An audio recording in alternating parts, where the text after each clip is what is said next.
Hi, and welcome back to my channel. And today I have something exciting. I got out my knitting again. For the first time in a really long time. I've done many crafts in my life. But for a long time, the thing that stuck the most was knitting. And I have a ton of yarn still. I have lots of socks and sweaters and scarves and all sorts that I've knitted. I've traveled to knitting conventions, stuff like that. But a couple years ago, I just didn't knit as much, wasn't interested. I got more into sewing. At the beginning of 2020, in January, I thought I was going to get back into knitting again. I was really excited about this particular sock. And then I had a kitchen accident and I burned my arm, and that completely stopped that enthusiasm for a bit. And then by the time my arm is fully healed, there was a lot more to think about. And so I just didn't knit for years. And this January, I suddenly decided to have a look at what was in my work in progress basket and to see if I wanted to work on anything, which was crazy. I had a bunch of stuff in there. I had half a sock. I had one mitten with the thumb missing, a sweater with one arm missing.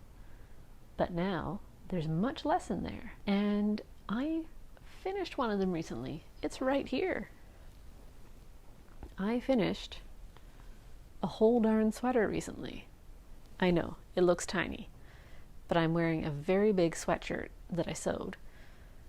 And this is a very stretchy stitch pattern. So this sweater I started years ago in March 2017. And now it's end of February 2022. So I started this sweater 5 years ago, and now it's finally done. The pattern is, oh sorry bed. He's on my lap. He didn't like being under the sweater. The pattern is the August Sky by Maria Olson. And it's just this all over lace pattern, very stretchy, lots of yarn overs, so it's good and stretchy. No shaping because of the all over pattern. And the bust measurement goes from 27.5 to 47 inches, or 70 centimeters to 119. And the recommended fit is 0 to 3 inches of negative ease. So you would take your bust measurement and then take between 0 to 3 inches off of that and then make that size. This one I made the 32 inch, which in 2017 was probably about 2 inches of negative ease. Now it's more like 3 or 4 inches of negative ease, but as I said, it's super stretchy because of all those yarn overs. And also it makes it stretchy enough that 2017 me and 2022 me still fit into this sweater. Spoilers, it does fit in the end. Yeah, the yarn is Subculture Yarns. It's a merino cashmere nylon base, so it's lovely and soft and sort of supple and silky. You can sort of see it move like that. And the colorway is called Electric Eyeshadow. And it's a great mix of sort of blues, pinks, blending into purples, and little shots of black. It was a lot of fun to knit because even though when I picked this out of the whip basket, it just needed the one arm, I have done a lot more knitting than that on it recently. So I can show you on here, and I also took some photos as I was working. I bought 2 skeins of this yarn. I'm not sure why I didn't buy 3, but actually I got this yarn at a fiber festival held in Victoria, BC called Vibrations. I bought it in 2015, which, if you remember, when I used to have a video podcast that is no longer online because I let the domain name lapse, that I actually just have to dig out the video that I took of everything I bought at Vibrations in summer 2015. And then maybe I will find out why I only bought 2 skeins, find out what my logic was and what I thought I was going to do with that yarn when I bought it, because I bought it in 2015. Didn't start this sweater until 2017, and have only just now finished a completed object that I can wear in 2022. So that's 7 years from the point that I bought that yarn. And then this is the next pair I bought. Amazing.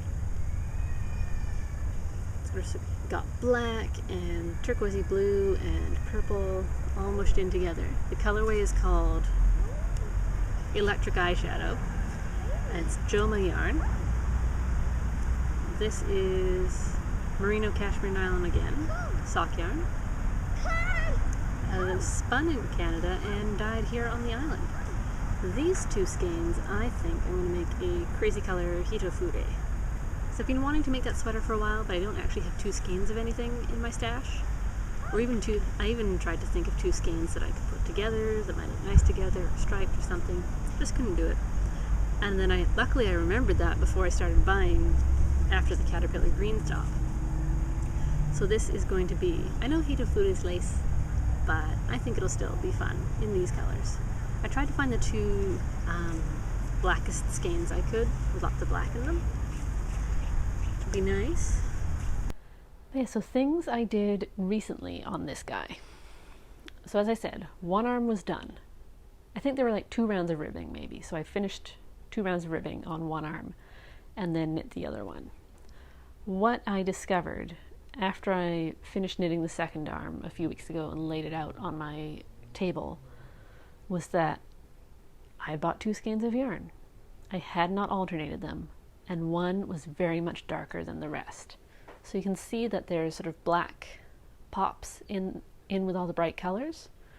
One yarn was much blacker than the other, had a lot more of those speckles, and they were a lot darker. Like in the first yarn, they were some more charcoal or grayish, and then in the second yarn, it felt like there were a lot more and they were a lot darker. And so when I laid the sweater out, finally finished, both arms done, I laid it out and I realized that the arm that I had knit in 2017, because I put this down with one arm done, or one arm just missing, 2 months after I started knitting it. So when I laid it out, I saw that the arm that I had done in 2017 was really dark, and there was a real line, really dark line between where the shoulder stitches were and then when I picked up again to knit that arm.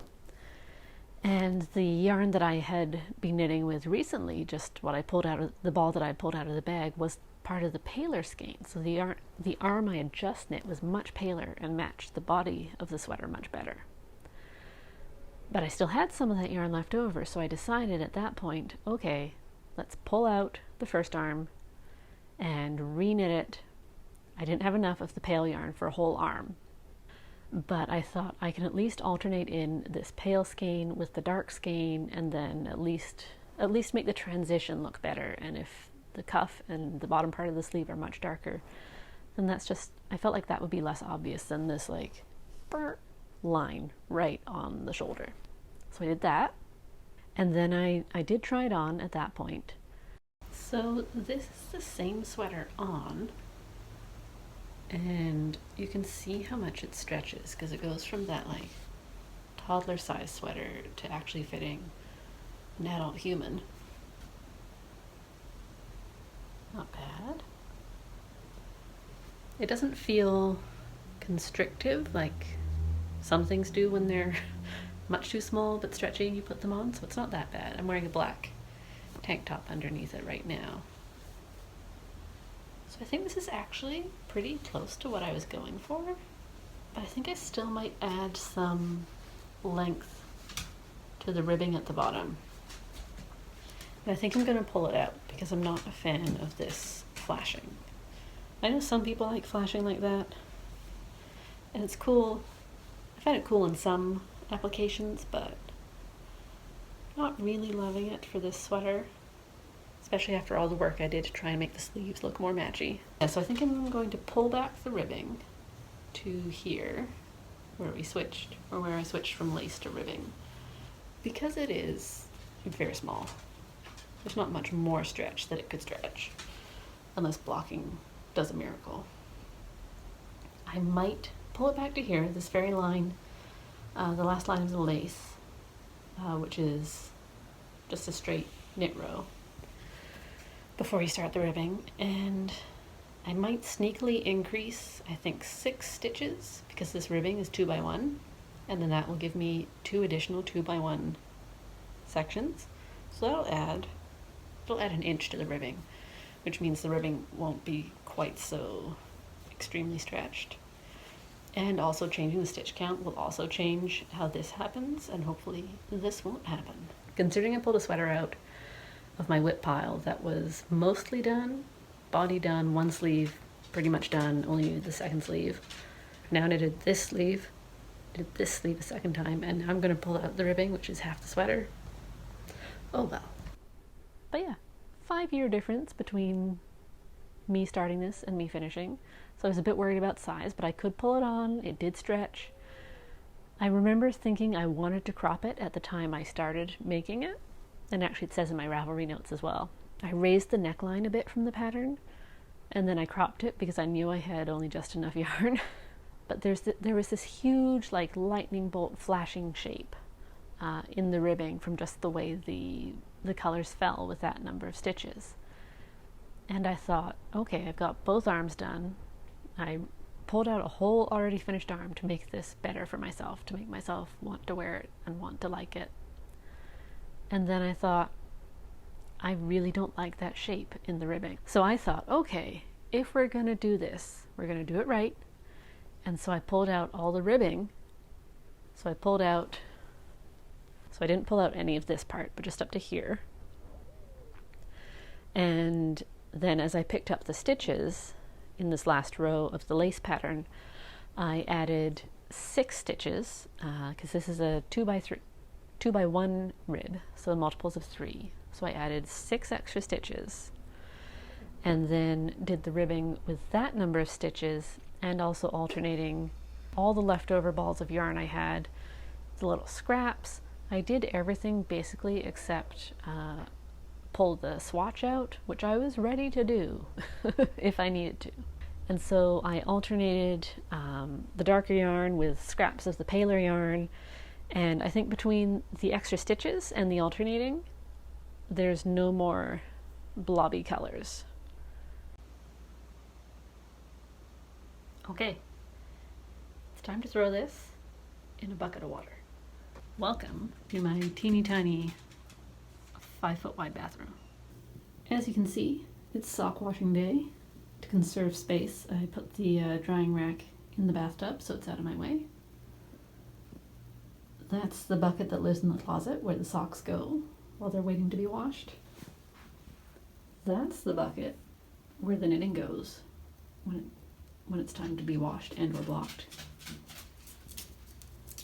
This little guy also sometimes has bath time in here, don't you? And now, it's time for this. I haven't woven in the ends, because I honestly don't know what's going to happen, so I'll do that later. And now we're just going to let this guy soak for a little bit. And then this drying rack has this nice little mesh top thing, and it'll sit up there for a little while until it's dry, and I'll try and stretch it out as much as I possibly can. So here I am, first time trying this guy on. Are you going to go tippy-tap the whole time? Go tippy-tap? You sit. First time trying this guy on with all the latest modifications done. But I like this length. As you can see, it's very lacy. Which really helps with the stretch factor and the fact that I finished this and I'm wearing it 6 years after I started it. It doesn't feel stretched out of proportion or stretched too much. But yeah, so this lacy stitch with lots of yarn overs, really helpful in the stretch section. I don't feel that nothing is binding. Everything has good stretchy cast-ons and cast-offs, which go past me. Because honestly, I think present me, I didn't do anything special for the sleeve bind-offs. It was 2017 when I started this, so I already lived in this apartment. So at least it's not a whip that I brought when I moved here 6 years ago. I do have some of those, but those are in the deeper stash storage, not the easy to get at stash storage. But maybe later you'll see a video or two about those. And again, some of those should be interesting because I think I have videos of me starting those older projects from those video years that never got onto YouTube. So after that try on, I decided, yes, I do like it. I'm not going to pull anything more out for any other reasons. So this afternoon, I wove in all the ends.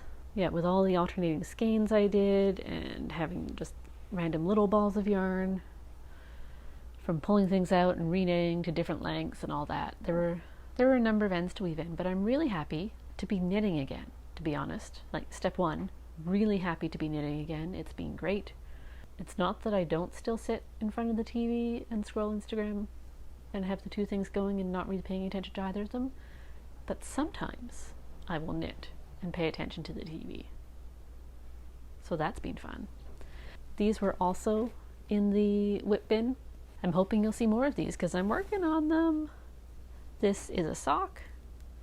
It was only half a sock, but now it's like 1 3/4 socks, which is very exciting. Do I have a color palette? Oh, and then, oh, my quilt. Apparently I like blues and purples and pinks. But I also enjoy greens and golds. This is a mitten that was just one mitten with no thumb for 4 years, I think. And now, yeah, so thumbs up. It has a thumb now. And it has the beginnings of a friend. And once I've finished its friend, I want to make a whole video on this set, because this is the first like full set I've made of scarf, hat, mittens that match. I mean, I've been wearing the scarf and the hat for years without their matching mittens, and now I can finally match my mittens to my hat and my scarf. So thanks for joining me. It was really fun to talk about such an old knitting project. Let me know in the comments if you have any old knitting projects that you've gone back to. What's the longest elapsed time you have between starting and finishing something? I don't even know if this can't be the longest project I've had, although I'll have to figure out if this is the longest project I've had or not. I mean, the things that are unfinished from before me starting this sweater, if I ever finish those will be the longest, but we'll have to find out. I'll wait and see if I ever actually work on any of those sweaters.